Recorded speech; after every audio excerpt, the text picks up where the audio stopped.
บอกแล้วฟรีด้วย โอ้สุดๆนะฮะมาถึงคุณจิ๊บสวัสดีเจ้าคุณเรียวสวัสดีครับนะฮะคุณจิตรชาบอกว่าเหมือนมีอะไรดลใจมาเห็น Facebook คุณเรียวเปลี่ยนเวลาเฉพาะกิจเลยรีบปรับเวลาสวดมนต์นั่งสมาธิเพื่อมาฟังให้ทันโอ้โหตายแล้วผมรู้สึก ผิดเลยนะฮะคุณจิ๊บบอกอ้าวอันนี้ค้างใช่ไหมฮะนะฮะก็สวัสดีค่ะคุณเรียวโมทนาสาธุสุดหัวใจที่อันนี้ทำไมมันดีดไปดีดมาใช่ไหมเดี๋ยวผมไม่มั่นใจ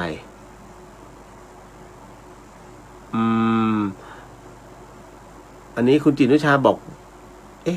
ทำไมมันดีดขึ้นนะฮะบอกบุญเพิ่มได้นะคะทำให้สมบูรณ์เครื่องติดแล้วเชื่อว่าอีกหลายคนอยากทำ แต่ทำไม่ทันเดี๋ยวขอคุยกับหลวงพี่นุกก่อนนะฮะคุณสุวรรณดาสวัสดีค่ะสวัสดีครับนะฮะคุณนพบอกว่าสวัสดีค่ะคุณเรียวโชคดีวันนี้ได้มาฟังโมทนาสาธุในบุญแห่งแสงสว่างทุกท่านอย่างสุดจิตสุดใจเลยค่ะถ้าไม่เห็นภาพผมโพสต์ลงไปแล้วนะฮะโพสต์ตั้งแต่วันนี้ในเรื่องของการขนขึ้นไปแล้วก็ทำการขุดหลุมแล้วก็ติดตั้งนะฮะแล้วก็ไปเก็บงานก็คือตอนที่มันมีแสงโอ้ยมันเหมือนกับผมเข้าใจแล้วว่าทำไมเวลาคนเราอยู่ในที่มืดมากๆแล้วอยู่ประทีปมันส่องขึ้นมา1 ดวงเนี่ยมันต้องมานั่งดูกันเนี่ยเฮ้ยมันเป็นงั้นจริงนะผมก็มานั่งดูสว่างแล้วพี่ คุยกัน2 คนกับพี่แป๊บเฮ้ยพี่สว่างแล้วแม่งไม่เคยสว่างมาก่อนเลยฮะ เราเห็นกันทั่วเลย โอ้ดีมากนะฮะ นะฮะคุณพัชราพรสวัสดีค่ะคุณเรียวตอนนี้กรุงเทพฝนตกหนักด้วยโอ้ยระมัดระวังนะฮะดูในเรื่องของน้ำไม่ดีคือบางคนพื้นที่อาจจะต่ำระวังน้ำท่วมให้ดีครับมาแล้วต้นบุญนะฮะนี่แหละฮะคุณกรุงลีสวัสดีค่ะนะฮะโมทนาสาธุด้วยนะฮะกรุงนี่ฮะพอกรุงเขาส่งไฟมาพระอาจารย์บอกเนี่ยลองถามเขาหน่อยได้ไหมว่าเขาพอจะรู้จักร้านที่เป็นแผงโซล่าเซลล์ไหมทำไมพระอาจารย์เดี๋ยวปีหน้าเนี่ยพอดีมีโยมเขาเป็นเจ้าภาพพระอาจารย์เขาจะอะไรนะจะติดเป็นแผ่นโซล่าเซลล์บนหลังคาทั้งหมดเลยเพื่อจะได้มีไฟใช้ในวัดว่าเดี๋ยวผมถามน้องเขาให้ นะถ้าใครพอจะมีรู้จักร้านโซล่าเซลล์นะครับที่เขาติดบนหลังคาเพื่อแปลงเป็นกระแสไฟบอกนะครับเพราะที่วัดมีเจ้าภาพที่พระอาจารย์บอกสืบราคาอยากสืบราคาเอาได้ครับ นะฮะคุณบูมคืบหน้าโรงครัวหน่อยครับโรงครัวเสร็จแล้วสวยงามมากแต่ก็ยังไม่ได้จัดเข้าที่เข้าทางพี่ละออโพสต์ไปแล้วเดี๋ยววันพรุ่งนี้ผมไปเก็บมาให้จะไปเก็บภาพมาให้นะฮะเป็นส่วนของโรงครัวนะฮะดีมากๆนะฮะในส่วนของโรงครัวคือสบายตาแล้วก็ล็อกปิดเมื่อก่อนนี้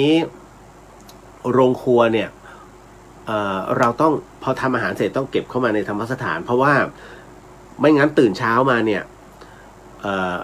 ซึ้งจะไม่มีนะฮะพอซึ้งไม่มีแล้วเราก็จะนั่งซึ้งน้ำตาไหลเอาอะไรตุน เอาอะไรอุ่นอาหาร พระอาจารย์แย่แล้วซึ้งหายเขามาแบ่งไปใช้ทุกครั้งไปนะแล้วหลวงพี่ภาสกรท่านก็จะไม่คือไม่ไปตามไม่โวยวายนะฮะก็คือเหมือนกับท่านก็จะสอนเรานะฮะว่ามันก็ไม่มีพอมันไม่มีมันก็มาเอาไปก็แค่นั้นเนี่ยเราก็ไปหาซื้อใหม่โอ้โหหลวงพี่ตอนไปหาซื้อมันยากตอนนี้แหละหลวงพี่ กว่าจะไปซื้อจากตลาดเอามานะใช่ไหมคือเวลาไม่ว่าจะเป็นกระทะหรือว่าหม้อเวลาเราซื้อมาเนี่ยเราต้องเผาก่อนนะฮะเผา2 รอบถูกไหมนะไม่ทราบใช่ไหมฮะมันต้องเผาก่อนฮะแล้วก็เอาน้ำอังไว้อีก2 รอบแล้วก็เผาเพราะอะไรเพราะว่าสารเคมีที่มันเคลือบแล้วก็พวกตะกั่วต่างๆเนี่ยมันจะได้ละลายนะแล้วก็เผาอีกผมก็เพิ่งรู้ นะฮะเหล่าบรรดาแม่ค้ามือฉมังเนี่ยเป็นคนบอกเลยต้องเผาไม่เผาไม่ได้แล้วก็ลองทำมามันก็แกล่งนะฮะแล้วก็จริงๆนะน้ำสองน้ำหนึ่งน้ำสองเนี่ยโอ้โหเหมือนกับไอ้ที่เขาตีเพราะพวกนี้มันใช้น้ำประสานทองเวลาอัดเข้าไปนะครับขึ้นมาเดี๋ยวไปใช้เลยนะครับอันตรายนะครับพี่ปีพันธ์สวัสดีครับคุณเรียวโมทนาสาธุโอ้โหนะฮะสุดจิตสุดใจครับสาธุครับคุณกรุงลีเห็นรอยยิ้มทุกคนในภาพชื่นใจเขาเฮฮามากคุณกรุงนะฮะพระอาจารย์ยิ้มนะฮะคือบนวัดบางทีมันมืดก็คือมืดเลยนะมืดของจริงเลยนะฮะแล้วก็คุณกุลชยาสวัสดีค่ะสวัสดีครับนะฮะคุณบัวโมทนาสาธุสุดจิตสุดใจบุญสาธารณประโยชน์มหาศาลครับใช่ครับมากฮะมันบางทีมันตื้นมันคือตอนนี้มันก็ยังมันปิติจนตื้นตันแล้วมันสันคำพูดออกมาไม่ได้เพราะมันมืดมาตลอด40 กว่าปีฮะจนกระทั่งวันนี้มันมีไฟที่โผล่มาตามทางเดินและชาวบ้านก็เดินกันแบบจูงเคยจูงจักรยานกับลูกนะฮะกลับมาจากข้างนอกเนี่ยมืดเขาก็กลัวกันนะแต่พอวันเนี้ยเขาจูงแล้วก็มีแสงสว่างก็คิดดูแล้วกันขึ้นเนินไปเรื่อยๆนะฮะแล้วก็มีจักรยานอันหนึ่งฮะแล้วก็มีลูกเล็กๆเดินไปด้วยกันนะ2 คนกับจักรยาน1 คันอย่างเงี้ยพร้อมกับแสงไฟริมทางบุญชัดๆนี่แหละฮะอันนี้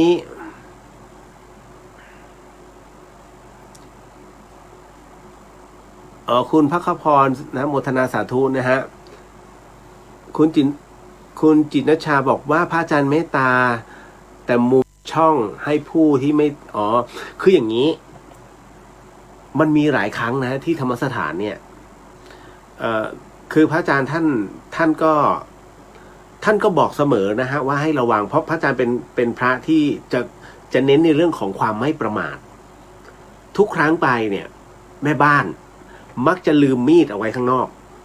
มีดเลยฮะมีดทำครัวพระอาจารย์บอกว่าจะลืมไว้ทำไมเนี่ยจะเอาไว้ทำไมเอาไว้ให้เขามาแทงเราเหรอนะฮะเอาไปเก็บข้างในล็อกประตูให้มิดชิดแกก็พระอาจารย์ก็เลยยกตัวอย่างให้ฟังนะฮะว่ามันเคยมีคนที่มันหลุดเข้ามาแล้วก็มันก็เอามีดจากธรรมสถานเนี่ยไว้ป้องกันตัวเป็นเรื่องจริงนะฮะมีเมื่อก่อนแถวเนี้ยก็จะมีพวกที่เขาเรียกว่าติดยากันนั่นแหละนะฮะแล้วเขาก็ทะเลาะกันแล้วก็วิ่งมานะฮะวิ่งมาแล้วมันก็เข้าไปด้านในเสร็จปุ๊บเนี่ยไปเจอมีดมันก็ถือไว้นะฮะแล้วก็วิ่งหายไปพร้อมมีดของธรรมสถานนะฮะมันก็เลยเป็นเหตุให้ตรงนี้พระอาจารย์ถึงจะบอกเสมอว่าแม่ครัวอย่าลืมมีดเอาไว้เอาเก็บข้างในเพราะมันจะเป็นดาบ2 คมนะฮะก็ตั้งแต่นั้นมาก็พยายามเตือนกันเพราะแม่ครัวแม่บ้านตอนนั้นก็คือแกก็เหมือนกับบางทีแกก็ลืมสัญญาแกก็ไม่ค่อยเที่ยงแล้วนะฮะนี่แหละฮะต่อมานะครับ เข้ามาเดี๋ยวผมขออนุญาตใส่แว่นก่อน นะครับโอ้ยดีใจใช่ไหมครับเรื่องของเรื่องพูดอะไรไม่ออก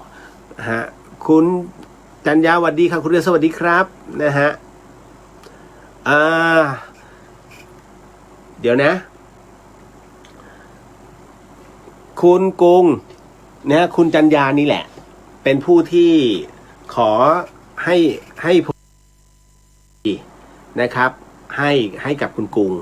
นะฮะที่สำคัญก็คือว่าวันนี้ผมส่งพระศิวรีไปทั้งหมด15 ท่านแล้วนะขาดอยู่อีก5 ท่านซึ่งผมหาชื่อไม่เจอ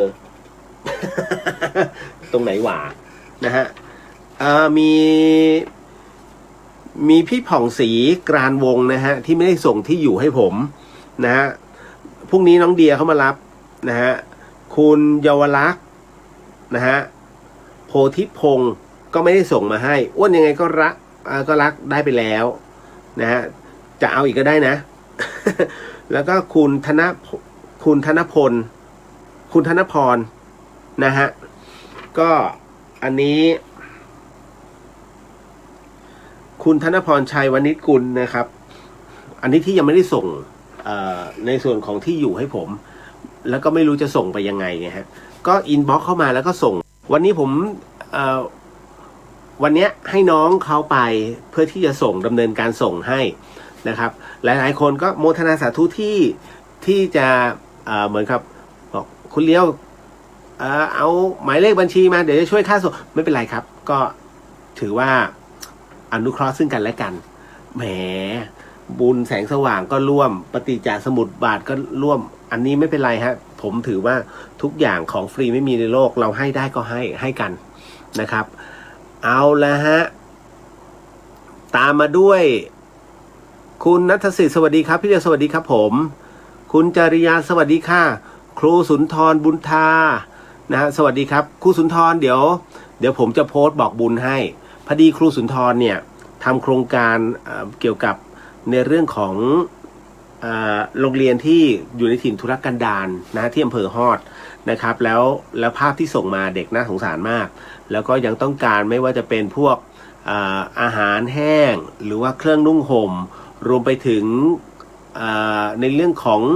อะไรล่ะพวกเสื้อผ้าเด็กๆนะครับก็เดี๋ยวผมจะทิ้งที่อยู่ของครูไว้ให้ท่านใดที่ประสงค์อยากจะร่วมนะตรงนี้ฮะเพราะว่าเด็กเวลาเขาขาดจริงนะมันไม่ใช่ว่าอยู่ๆแบบเฮ้ยคำว่าขาดที่หมายถึงว่าอยู่บ้านด้านในลึกสุดไม่ใช่ไอ้นี่มันอยู่ในป่าเลยฮะเขาจะใช้เวลาประมาณเป็นชั่วโมงกว่าจะเดินทางออกมาเนี่ยเพื่อหาความเจริญ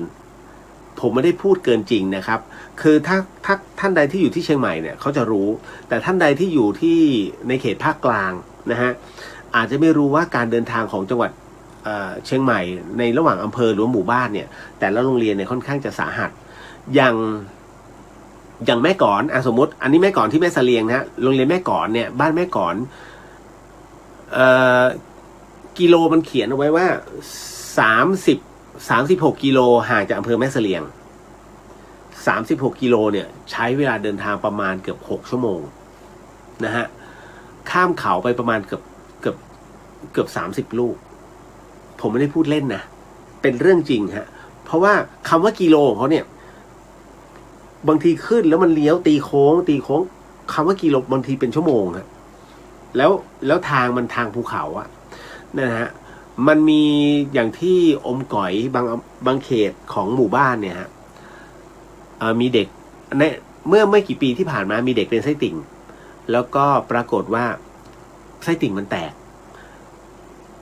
ครูต้องรีบบิดมอเตอร์ไซค์เพื่อจะมาส่งที่โรงเรียนส่งเสริมสุขภาพสุดท้ายเสียชีวิตนะฮะอันนี้น่าจะ4 ปีแล้วนะฮะผมพยายามเวลาผมไปเนี่ยผมจะถามว่าเป็นไงมั่งครูยังต้องการอะไรมั่งต้องการยาไหมเด็กๆยังขาดอะไรไหมเวลาไปเราต้องไปถึงที่ไม่ใช่ผมจะไม่มานึกแรกๆเลยผมจะนึกเองเขาคงต้องขาดในเรื่องของเครื่องกีฬาอุปกรณ์การไม่ใช่อันนี้เขามีงบแต่เรื่องบางเรื่องอย่างเช่นอุปกรณ์ครัวอย่างเงี้ยฮะหม้อเยอะๆอย่างเงี้ยที่จะต้องไปต้มกับข้าวให้เด็กกินบางทีเงินเดือนครูไม่ได้ใช้ทั้งหมดนะฮะบางทีเงินเดือนครูเนี่ยครูได้ใช้เล็กน้อยใช้ในการใช้หนี้ของตัวเองส่วนที่เหลือเนี่ยต้องเจียดของเงินของตัวเองไปซื้อกับข้าวไปซื้อข้าวให้เด็กๆเป็นเรื่องจริงที่ประเทศไทยยังไม่ยอมรับอันนี้ผมเป็นปากเป็นเสียงเป็นกระบอกเสียงให้ครูบนดอยเลยฮะมันเป็นความเสียสละของครูจริงๆนะฮะเดี๋ยวผมจะโพสต์ให้ของครูสุนทรนะครับที่แกส่งมานะครับอันนี้คุณจันยันน้องจิตโมทนาสาธุกับทุกท่านด้วยค่ะนะฮะมาถึงการ์ดสวัสดีครับพี่เลียวสวัสดีครับผม Little Hope หวัดดีพี่เลียวหวัดดีจ้าวันนั้นมาไม่ได้มาสิคุณหนึ่ง AB หวัดดีครับพี่เลียวนะฮะคุณแอปเปิลหวัดดีค่ะคุณเดียวสวัสดีครับคืออย่างนี้อันเนื่องมาจากว่าเมื่อเดี๋ยวเขาย้อนเหตุการณ์ไปเนาะว่ายังไงก็รักสวัสดีครับพี่เลียวมาเอาพี่ให้อีกอันนึงมา นะฮะเขา ตุนุกจับได้ไงชื่อเขาอุทิศนะคุณอุทิศเห็นรอยยิ้มคุณเรียวเข้าพิติไปด้วยค่ะมันต้องยิ้มมันเป็นแสงสว่างที่เราไม่เคยเจอมาก่อน นะฮะดีใจฮะคุณสาวินีโมทนาสาธุค่ะนะคุณสุวิมลสวัสดีค่ะคุณเรียวสวัสดีครับเข้ามาทักทายแล้วก็ไปอีกแล้วใช่ไหม ร่วมโมทนาบุญกับทุกท่านนะครับคุณแดนสวัสดีครับพี่เรียวสวัสดีครับผมนะฮะคุณจิราพรสวัสดีครับพี่เรียวพรุ่งนี้จะไปส่งพัสดุให้นะพี่น้องวันฮะน้องเขาอาสาจะไปส่งสำหรับทั้งหมดนะครับที่หลวงพี่นุกนั้นจับฉลากมานะครับเป็นพระศิวลีเดอะโจ๊กเกอร์สวัสดีครับพี่สวัสดีครับผมนะฮะเจ้าสวัสดีจ้าหมวยสวัสดีครับพี่เลียวดีใจวันนี้ได้ฟังก่อนนอนแล้วปกติพรุ่งนี้ไม่ทำงานลืมไปนะฮะคุณศิริรัตน์สวัสดีค่ะพี่เลียวสวัสดีจ้าพี่ปนัดดาสวัสดีค่ะน้องเลียวแวะมาทักก่อนนอนพักผ่อนนะพี่นะเปิดฟังย้อนหลังคำโมทนาสาธุบุญสุดจิตสุดใจดูแลสุขภาพตัวเองด้วยนะสาธุครับฮะก็อย่าลืมร้อนๆนะฮะใช้วิธีที่ผมบอกนะฮะผมจะบอกคือบางทีคือบ้านพี่เขาอาจจะไม่รู้มีแอร์ไม่มีแอร์แต่ผมก็เลยบอกว่าถ้าหากไม่มีแอร์เนี่ยพี่ใช้วิธีผมเวลาผมไปที่ไหนก็แล้วแต่มันร้อนนะผมก็เป็นคนขี้ร้อนนะถ้าผมจะเอาน้ำขวดเนี่ยน้ำขวดเลยเปล่าๆเอาไปแช่เย็นหรือว่าแช่ช่องฟรีซเอาไว้แล้วพอเรารู้สึกว่าร้อนหรือว่าก่อนนอนเนี่ยถ้าเป็นน้ำแข็งก็ดึงออกมาแล้วเอาผ้าเช็ดตัวพันไม่ต้องหนาแล้วก็กอดหลับ มันเย็นไงกว่ามันจะแบบละลายหมดแล้วคุณก็นอนไม่รู้เรื่องนะ นะอันนั้นคือวิธีการผมก็จะใช้อย่างนี้ผมใช้มาตลอดชีวิตนะครับอันนี้หมายถึงว่าไม่ใช่แบบเฮ้ยมึงจนขนาดนั้นอัตคัดเนี่ยไม่ใช่หมายถึงว่าเวลาเราไปป่าหรือว่าไปช่วยเวลาเราไปดับไฟป่าอย่างเงี้ยมันร้อนไงไฟป่าผมก็จะเลือกเสร็จปุ๊บเอามากอดแล้วก็เอายัดไปในเสื้อแล้วคราวนี้ก็จะไปไฟป่าแล้วมันเย็นไงมันเย็นสบาย พนักงานคนอื่นเหงื่อแตกพักผมเขาก็งงเฮ้ยทำไมเฮ้ยพี่เลียวมันเราก็ไม่ได้บอกเคล็ดลับหรอก กลัวน้ำแข็งใส่ นะฮะทำดีสวัสดีพี่เลียวสวัสดีจ้านะฮะคุณติ๊กสวัสดีค่ะสวัสดีครับผมนะฮะเดอะโจ๊กเกอร์ใช่พี่จากในดอยมาในตัวอำเภอมันใช้เวลานานมากใช่ครับอันเนี้ยพี่เลียวเลยต้องบอกว่าให้ผู้พี่ๆที่เขาอยู่ที่กรุงเทพหรือว่าอยู่ที่ในเมืองใหญ่ๆฮะได้รับรู้ว่าเฮ้ยที่เชียงใหม่เนี่ยแม้จะเป็นเมืองท่องเที่ยวแต่ว่าด้านนอกมันสาหัสเวลาเดินทางเข้ามานะฮะคุณมิตรชัยสวัสดีครับพี่เลียวสวัสดีครับผมนะฮะต่อเมืองเหนือสวัสดีดึกๆครับพี่เลียวสวัสดีครับนะฮะโจ๊กเกอร์บอกว่าทางบ้านพื้นที่ธุรกันดารเข้าออกยากมากๆท่านลองใช้ขวดสีชมพูหรือยังครับพี่ทาแล้วทันนี่ทานี่โดนแตนต่อยก็ไปติดเสาไฟเนี่ยโดนแตนต่อยนี่ทาแล้วเป็นไงเห็นว่ายังบวมอยู่ใช่ฮะยังบวมอยู่มันไม่ยุบ ไม่หรอกพี่ก็ทาตรงที่เมื่อยขอบคุณมากครับพี่สโหนสวัสดีค่ะคุณเดียวนะฮะสวัสดีค่ะคุณย่า นะลิตเติ้ลโฮปเสียดายที่ไม่ได้ไปครับพี่หมอช้างไม่ให้ออกจากบ้านไปเชื่อมากมายนะฮะพี่ซัดประจำกับแก๊งประเภทเนี้ยนะฮะคือเรื่องบางเรื่องใช้วิจารณญาณในการที่เราต้องฟังในเรื่องหลักของโหราศาสตร์มันคือเราชีวิตคนเราไม่ได้ไปอยู่กับโหราศาสตร์ 100% นะครับเราต้องดูว่าโตมาเนี่ยโหราศาสตร์มันช่วยเราหรือเปล่าโหราศาสตร์หรือว่าน้ำเหงื่อของเรานะฮะเพราะฉะนั้นโหราศาสตร์ไม่ได้ให้เงินเดือนแต่น้ำเหงื่อของเรานะมันคือเงินเดือนดังนั้นเนี่ยจงเชื่อและมั่นใจในตัวในสิ่งที่เราเป็นผมเลยบอกว่าที่หลายๆคนบอกว่าเฮ้ยห้ามออกไปรู้หรือยังเม็กซิโกพระจันทร์เต็มดวงนะฮะ ที่ไหนวะเดี๋ยวก่อนมันมีอีก2-3ที่อะฮะที่เป็นที่ต่างประเทศอะพระจันทร์เต็มดวงทุกคนออกไปดูเมืองจีนด้วยเขาก็ไม่เห็นเป็นอะไรพี่ถึงได้บอกว่าประเทศไทยเป็นเมืองที่เตือนตลอดเวลามันคือจุดขายมันคือการขายในเรื่องของโหรานะฮะหลักโหราศาสตร์ไม่งั้นมันขายไม่ได้ก็เหมือนคำว่าชงเนี่ยมันไม่เคยเกิดขึ้นมาก่อนเพิ่งจะเกิดขึ้นมาไอ้คำว่าชงเนี่ยเกิดขึ้นมาเมื่อประมาณปี40นานมากไม่เคยมีฮะไปเปิดดูตรงไหนก็ได้มันไม่มีคำว่าชงเราอุ้ยปีนี้ชงแล้วมาชงเลยล่ะนะฮะคือพอมันขายคำได้และขายเหตุการณ์ได้คราวนี้มันเป็นเรื่องหลักการค้าแล้วทุกอย่างมันต้องมีเพื่อไม่ให้เงียบจนเกินไปดังนั้นเนี่ยเรื่องประเภทนี้พี่เราถึงเตือนว่าหมอช้างอีกแล้วเหรอนะฮะเอาจริงนะผมตั้งแต่ดูมาเนี่ยตั้งแต่ดูอะไรหลายๆอย่างมาผมไม่เห็นคนไหนตรงสักคนมันเป็นเขาเรียกเป็นการดูภาพกว้างแต่ไม่ให้เจาะถ้าเจาะไปเนี่ยค่อยมาว่ากันนะฮะดังนั้นถ้าเป็นเรื่องของความกว้างอะไรออกไปเนี่ยอย่าไปเชื่อ นะฮะผมฟันธงนะฮะไม่งั้นพระเพ้อท่านก็แย่แล้วอุ้ยออกจากกุฏิไม่ได้ไม่ใช่พระธรรมฮะนั่นแหละดีสุดคือเชื่อพระธรรมจบเลยนี่แหละท่านบอกว่าพิธีโอศีกรรมรอบที่ผ่านมาดีมากเลยครับรู้สึกโล่งใจสบายใจไปกับน้องสาวแล้วก็แฟนน้องรอบหน้าจะพาอีกหลายคนไปด้วยโมทนาสาธุจ้ะแจ้งก่อนเนอะ นะคุณมุนาบอกอย่าเอาน้ำแข็งวางแบบนั้นบ่อยนะคะเดี๋ยวปอดชื้นจะห่อผ้าไว้ฮะห่อผ้าไว้ฮะ ถ้ามันหนาวไปมันก็ไม่ไหวผมก็จะใช้กอดไปเรื่อยๆนั่นนะฮะนี่แหละมาถึงเดี๋ยวนะฮะไอตัวนี้มันชอบตีกลับป้าแก้วสวัสดีค่ะนะฮะอันนี้คุณกุ้งบอกว่าขอบคุณคุณจันขอบคุณคุณจันยาที่สละสิทธิ์ยันให้กุ้งค่ะนะฮะพี่เจี๊ยบสวัสดีค่ะคุณเรียวสวัสดีครับสัจจะสุดยอดเลยพี่เป็นโครงการดีมากๆได้ยินว่าชาวบ้านก็พลอยได้ประโยชน์ก็ดีใจด้วยฮะอนุโมทนาสาธุครับคิดจะทำอะไรดีๆก็เป็นต้นบุญบอกกล่าวกันไว้อีกนะครับแหมนะมาช้า น้องสัจจะก็จะเป็นอะไรที่เวลาหลวงพี่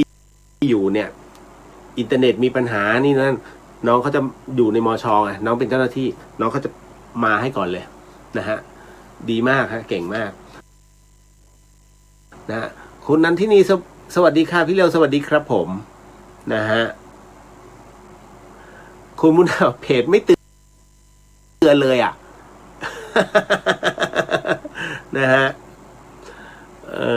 อันนี้ ครับแค่คุณจีก็เชื่อหมอเรียวต้องเปลี่ยนฟัน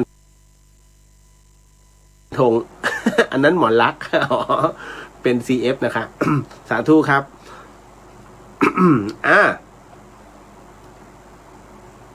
เดี๋ยวนะฮะต่อเมืองเหนือพี่เดียวแอมอยากได้ยันไม่สามารถฮะเพราะว่าคุณแอมต้องรอเล่นเกมนะจ๊ะ ไม่มันก็ไม่ใช่เกมหรอกคือเดี๋ยวมันต้องคิดวิธีการแจกนะฮะจริงๆอันเนี้ยผมมีโครงการเอาไว้ว่า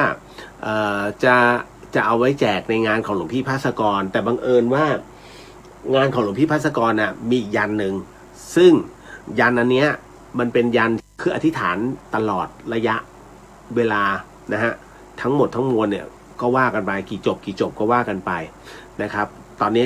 มันยังเป็นความลับอยู่แต่พยายามทำอยู่เรื่อยๆนะฮะก็เลยเดี๋ยวค่อยว่ากัน อันนั้นมีแจกต่างหากนะคุณกุ้งบอกว่ากุ้งออกไปถ่ายรูปที่ระเบียงค่ะเห็นพระจันทร์โดนเมฆปิดแค่แป๊บเดียวแล้วพระจันทร์ก็โผล่ออกมาใหม่ค่ะ ทุกอย่างปกติดีเห็นไหม นะฮะบอกแล้วโจ๊กเกอร์บอกว่าผมกอดน้ำแข็ง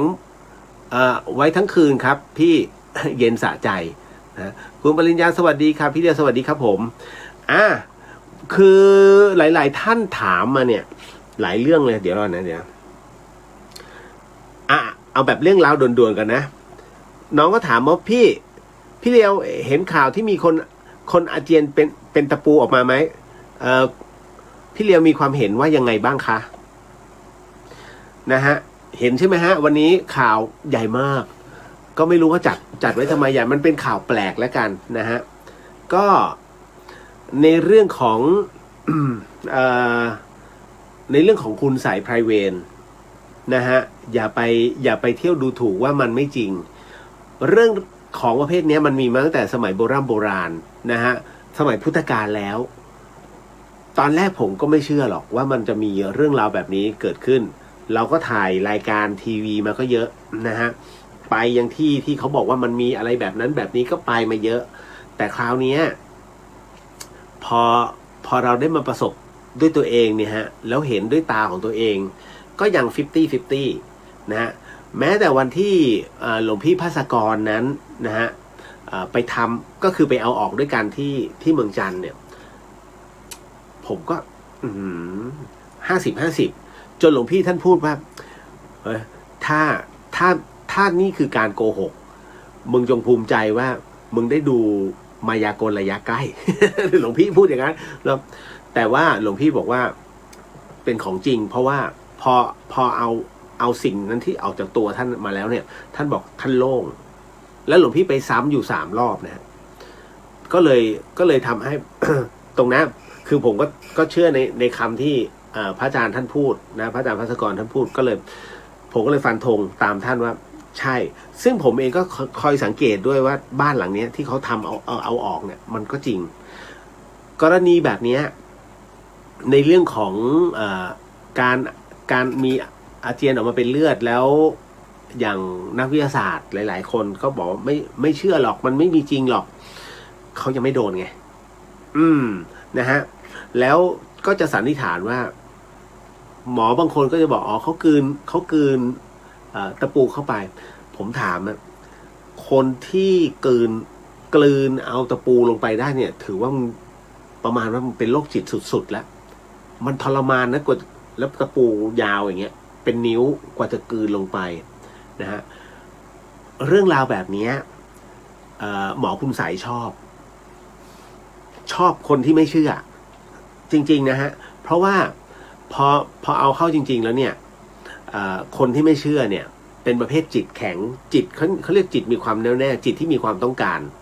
ถ้าสมมุติโดนไป1 ทีเนี่ยเขาจะประมาณว่าเขาจะนิ่งๆก่อนแล้วก็คงไปหาหมอหรือว่ากินยาแก้ปวดท้องก่อนนี่แหละแต่ต้องบอกเลยว่าเรื่องราวเหล่านี้อย่าไปลบหลู่เป็นดีที่สุดฮะคือจะจริงไม่จริงใช่ไม่ใช่เราพิจารณาตามหลักการและเหตุผลแน่นอนที่สุดฮะวิทยาศาสตร์หลวงพี่ภาสกรจะบอกเสมอวิทยาศาสตร์นั้นมันมีเขาเรียกมันไม่มีขอบเขตในเรื่องของการจำกัดภูมิรู้มันมีไปเรื่อยๆพิสูจน์ไปเรื่อยแต่พระพุทธศาสนามันมีขอบเขตเราศึกษาอยู่ตรงนี้แล้วรับรู้จนรู้แจ้งเห็นจริงอยู่แค่ตรงนี้ฮะโฟกัสแค่ตรงนี้ไม่จำเป็นต้องไปโฟกัสเรื่องอื่นวิทยาศาสตร์ต้องพิสูจน์ไปเรื่อยๆนี่ฮะนี่คือสิ่งที่พระอาจารย์ภาสกรมักจะพูดเสมอๆนะดังนั้นเนี่ย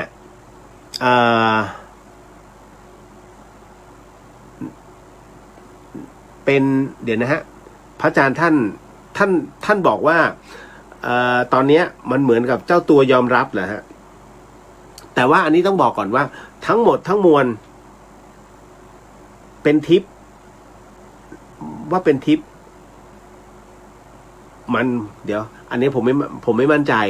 แต่เนี้ยผมต้องพูดเป็นกลางไว้ก่อนว่ามันมีหลายที่นะครับที่ต้องบอกไว้ก่อนว่าเฮ้ยเรื่องบางเรื่องเนี่ยฮะอย่าเพิ่งไปลบหลู่นะฮะมันมีพอสมควรอย่างที่หลวงพี่ภาสกรโชว์ให้ดู กระปุกยังอยู่ข้างนอกเลยถ้าเปิดประตูไปผมก็ยังวางอยู่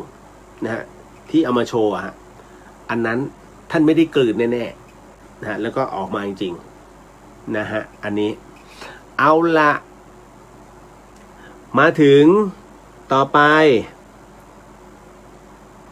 พี่เลียวครับพระของพระอาจารย์ยังมีเหลือไหมครับพระอะไรอ่ะ นะผมอยากได้บ้างแล้วเราควรจะพกไปแบบไหนครับเดี๋ยวนะกลุ่มแพนด้า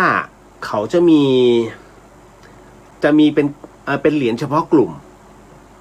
นะฮะแต่จริงๆหลวงพี่ให้หลายๆคนเหรียญเล็กๆอ่ะที่ด้านหลังเป็นรูปแพนด้าและเป็นยันนะเขียนยันโดยอาจารย์โจเขาจัดการให้อันนั้นน่ารักนะฮะหลายคนก็ถามถึงนะครับก็เหรียญนั้นยังมีอยู่ฮะก็อยู่ที่น่าจะอยู่กับที่หลวงพี่นุกนะครับแล้วคราวนี้ก็คือว่าแต่สำหรับพี่เลียวนะพี่เลียวจะพกอยู่เหรียญเดียวของหลวงพี่ท่านนะฮะเป็นพระปองดองนะฮะเป็นพระของพุทธชยันตีเมื่อวันวิสาขบูชาที่ผ่านมาช่องไทย PBS ก็เอาธรรมะของท่านแล้วก็เอารูปของท่านนะฮะที่เทศเอานำเสนอใช่ไหมฮะนะฮะหลวงพี่พูดถึงในเรื่องของพระปองดองนะฮะความเป็นมาเป็นไปสิ่งที่ท่านพูดเดี๋ยวนะครับผมเนี่ยฮะอันนี้ก็100 องค์ คือผมจะมีสต็อกให้หลวงพี่ท่านเวลาถ้าท่านบอกว่าเฮ้ยพระหมดแล้วบอกไม่เป็นไรเอาตรงนี้ไปนี่ฮะอันนี้พระปองดองนะครับณตรงนี้นี่เองเนี่ยปลูกเสก5 รอบนะฮะปลูกเสกด้วยกัน5 รอบแล้วคราวนี้เรื่องราวเนี่ยคือมันมีเรื่องราวฮะเพราะฉะนั้นผมเนี่ยจะสนใจในพระชุดนี้ของท่านอยู่นี่อันนี้ฮะจะสนใจแค่นี้ฮะอันนี้เป็นด้านนี้เป็นปางบาบิยันนะฮะเป็นพระปางบาบิยันนะฮะวันที่ท่านจะปั๊มเนี่ยนะครับท่านก็มานั่งคุยบอกว่าแล้วเอาภาพมาให้ดูเป็นภาพสเก็ตของบาบิยันนะฮะคือหลวงพี่ท่านมีความเสียใจมากอันนี้ผมย้อนอดีตให้คุณผู้ฟังได้ฟังนะครับพระอาจารย์ภัสกรท่านมีความเสียใจมากครับกับข่าวที่พระเนี่ยฮะปางบาบิยันเนี่ยก็คือเป็นหินสลักที่มีความสูงนะฮะอายุ 2,000 กว่าปีเท่ากับพระพุทธศาสนาไล่เลี่ยกันนะฮะมันเป็นสัญลักษณ์ของศาสนาพุทธซึ่งเข้าไปแผ่ถึงนู่นเลยอัฟกานิสถานและปรากฏว่าไปถูกพวกอะไรล่ะกลุ่มตาลิบันระเบิดทิ้งซึ่งคนทั่วโลกเขาขอร้องอย่ามันคือวัฒนธรรมนะมันคือวัฒนธรรมทางศาสนาซึ่งมันมีความเก่าแก่นะแล้วยูเนสโกเนี่ยเขาก็จะขึ้นเป็นทะเบียนเป็นมรดกโลกแต่พวกนั้นน่ะไม่ฟังนะฮะเพราะถือว่าเหมือนกับเป็นศาสนาต่างถิ่นเขาไม่ได้มองเป็นศิลปะแต่เขามองเป็นอีกเรื่องนึงนะมันคือความเข้าใจของแต่ละคนหลวงพี่บอกว่าวันที่